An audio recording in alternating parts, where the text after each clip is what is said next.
Many anglers, they seem to get a bit preoccupied with sights. You could call it a bit of an addiction, really. I'm guilty of it myself. But there are other challenges out there, especially for me. Thank you for clicking on our video.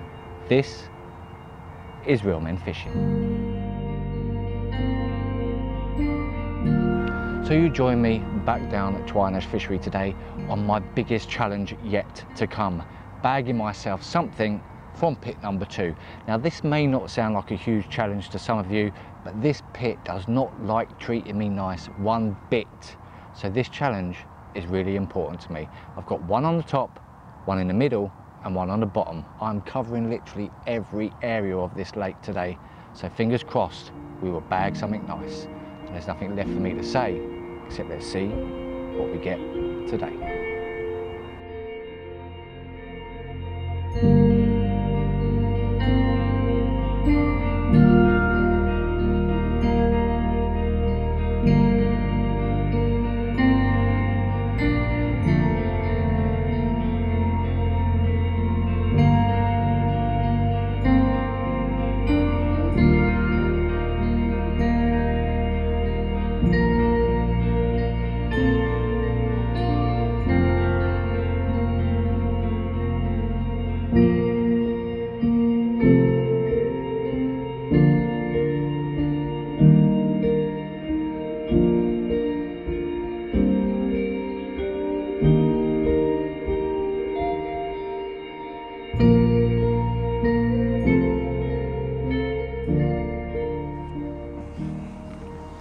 So I'm actually fishing a completely different swim to what I would normally fish.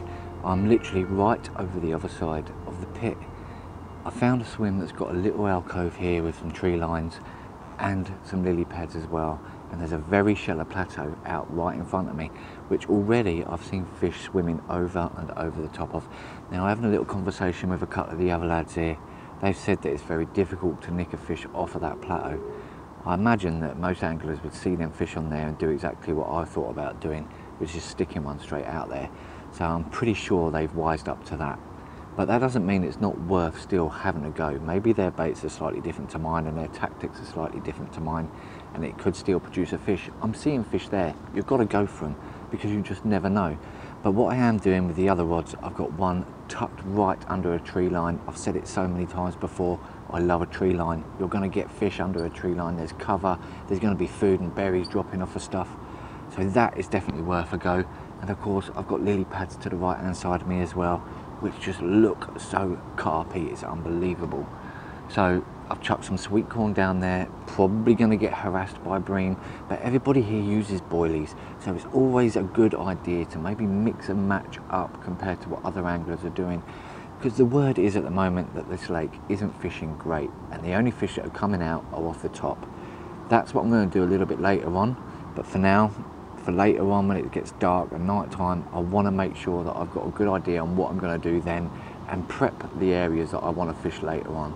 So let's have a little look at what we're going to do.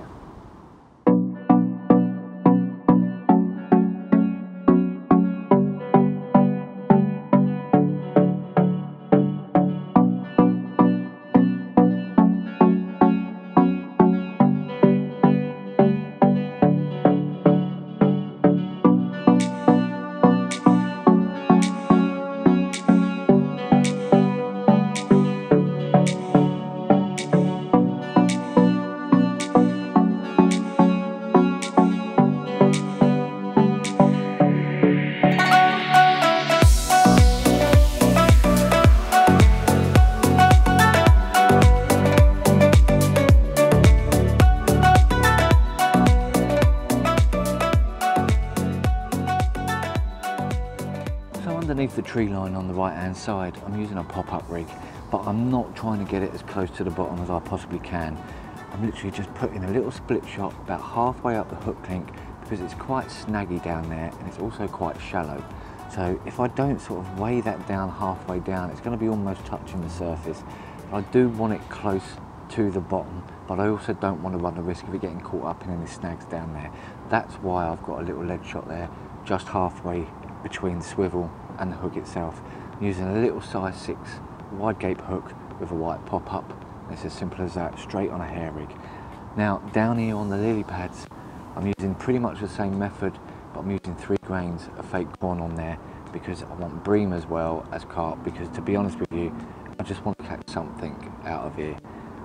And on the last rod, I'm doing exactly the same as the first one, but I'm fishing that on the plateau with a little PVA bag to try and entice them fish to get their heads down and start munching.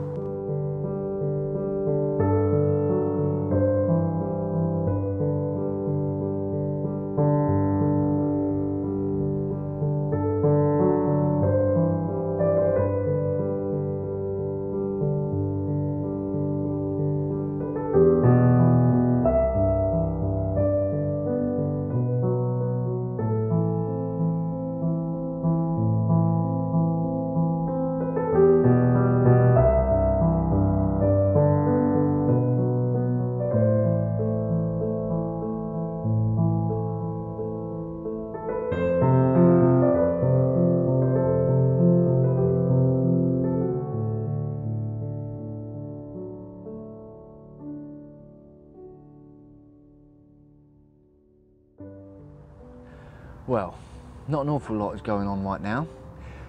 With everybody catching stuff off the top, I thought better beat them than join them.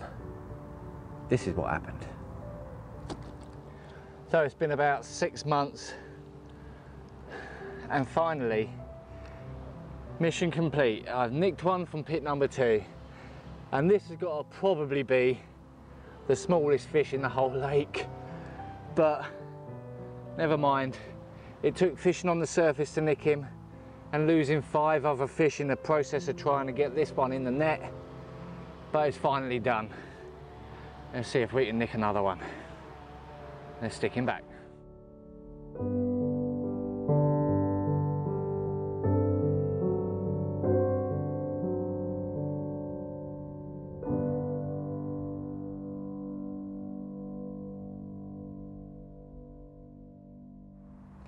So at last, I managed to nick one out of here, but unfortunately I did not capture the fight on film, and that's what I was really hoping to do. Morally, I feel great that I got one and it's boosted my confidence a lot. So, let's see if we can capture a fight on film. This is one of the really hard things about filming fishing. You can never predict what's going to happen ever when you're fishing. So to try and actually capture something on film is really difficult. It almost makes the fishing twice as hard, if not 3 times harder. So, a little bit more patience, maybe we'll capture one on film.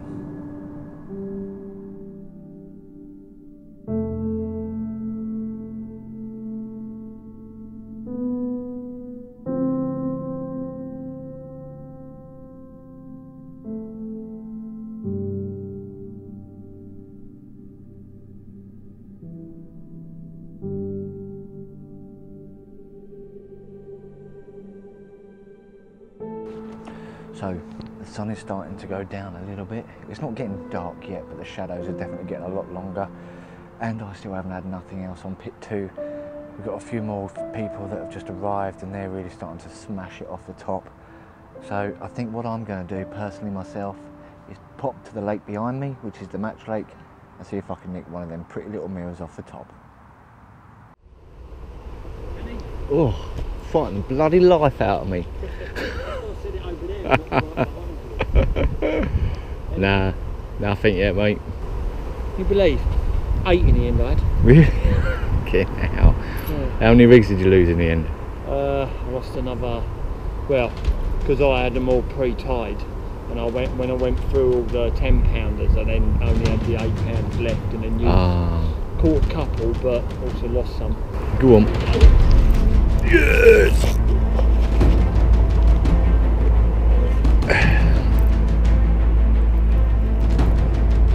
Straight in there.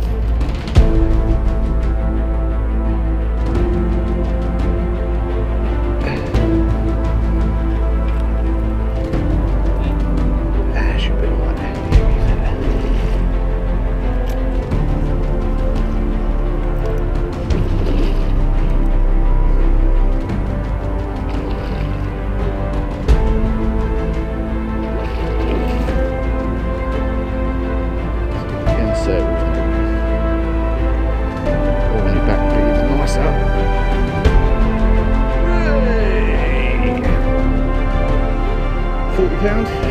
I'll catch you when you're back.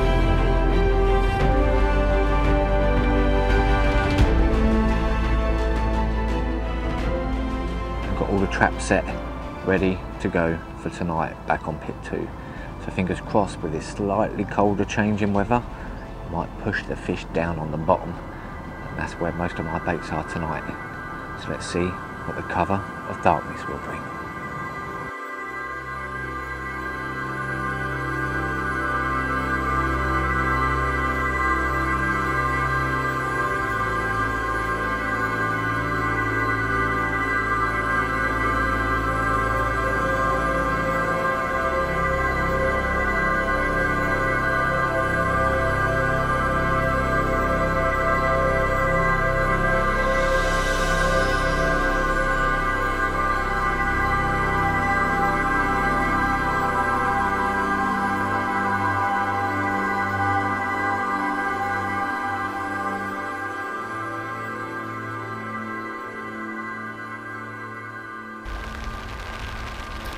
So as you can see, and probably hear now, the weather today is a completely different story. Last night we did have a run. It was on the left hand rod, the one that I've got tucked in under the trees, but I lost it and I couldn't believe it. Shortly after that we had a big heavy downpour of rain, just like we're having now.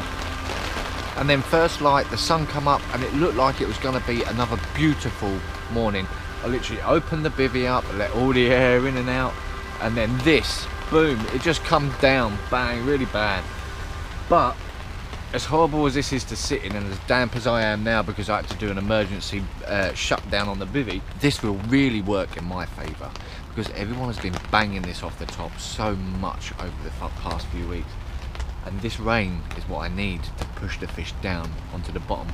So fingers crossed, this will work in my favour.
Sun's out, it's been out for a while now. I have literally just been round and had a little look-see at a couple of places. And I've seen a few fish showing, so I'm gonna have a little stalk, see if I can get one off the top today.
Look at the state of that.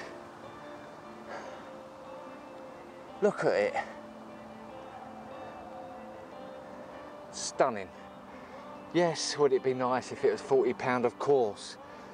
But what a beautiful, beautiful fish. Now let's stick him back.